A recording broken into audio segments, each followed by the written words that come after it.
We've been talking about Ahab and his time as king, and he was not a good king. He did not serve the Lord. He knew God was real. Several of the stories tell us that he very much believed God was real. He just didn't serve it. And a big part of his problem was the woman he chose to marry worshipped foreign gods, and that swayed him to worship foreign gods instead of worshiping the true God. At one point, he got to looking outside of his palace window, and he saw that his neighbor's property was a very pretty vineyard. The neighbor's name was Naboth. And he went out into the neighbor's vineyard to talk to him. And he said, Naboth, this is beautiful vineyard, and it's the perfect view from my palace window. So I want to buy this land from you. And I'll give you money, or if you want, I'll give you a bigger, better property somewhere else. I just want this one that my castle looks out on, and I want to own this one because it's right here by my place. Naboth said, this is the property that was given to my family when they first arrived here in Israel. When the children of Israel first got here, my family was given this land, and it is illegal in the Mosaic law for me to sell this land. This is my family's heritage, and I can't do anything. I can't sell it to you. Well, Ahab went home, and he did the real not manly thing. He laid in his bed and sulked. The Bible said he turned his face to the wall, and he wouldn't eat, and he wouldn't drink, and he wouldn't listen to music. He was not happy. He didn't get the land. So Jezebel came in and said, what in the world is the matter with you? And he told her that Naboth wouldn't sell the vineyard. And she said, well, you're the king. I'll fix it. Just get up and quit sulking. So she arranged for there to be a party and invited everybody that was important in the town and made sure Naboth was included in that. And she made sure there were two people who didn't worship God sitting on either side of Naboth during the party. In the middle of the party, those two people stood up and said, Naboth just cursed God. Well, Naboth had done no such thing. They were lying. Jezebel had told them to lie. The penalty for cursing God in Israel was death. So they took Naboth out and they stoned him. So Ahab then said, oh, cool. No one owns the land now. It's mine. And he went and took the vineyard. Elijah met him in the vineyard.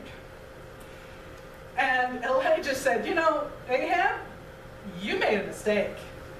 You have committed murder.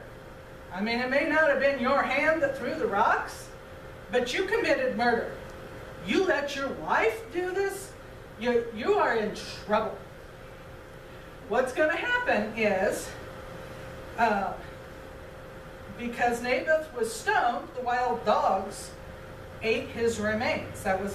They just left him laying out, and then the scavengers would come and eat anybody that was left after stoning. So the wild dogs ate Naboth, they're going to eat you. Or at least they're going to lick up your blood in the same place. And they're going to eat Jezebel. And all of your descendants are going to die. You will have no descendants. Well, those wolves are... Yeah. And those things will happen. Ahab actually got upset because of Elijah's prophecy. He didn't attack Elijah. He went and prayed. So he believed there was a God. And God said, all right, I'll delay your punishment because you prayed to me. I will delay your punishment for a little bit, but it will happen. Your family will be wiped out. So we can trust God's word, good or bad. He promises something, it will happen. We can't always see how it's going to happen, and it may be delayed. Sometimes he tells us, you know what, you need to wait. But we know that we can trust our God. We also know that he knows if something wrong has been done, if there's been an injustice, that that justice will be righted. We may never see the righting of that justice, but it will be righted. Bad will be punished, good will be rewarded. And we can trust that. Those wolves must have not been fed for a long time. Well, they were wild, so nobody fed them. So it's not that they're going to eat a whole entire thing. Okay, let's sing our song. Love, love, love, love.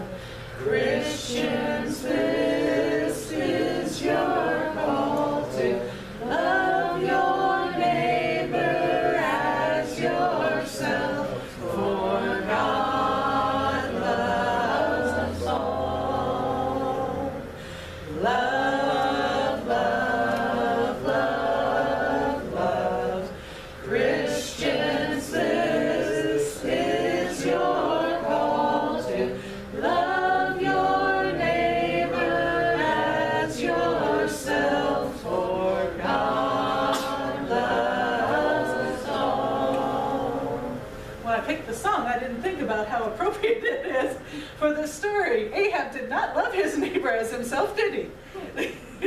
Very much so. You were trying to do it for that.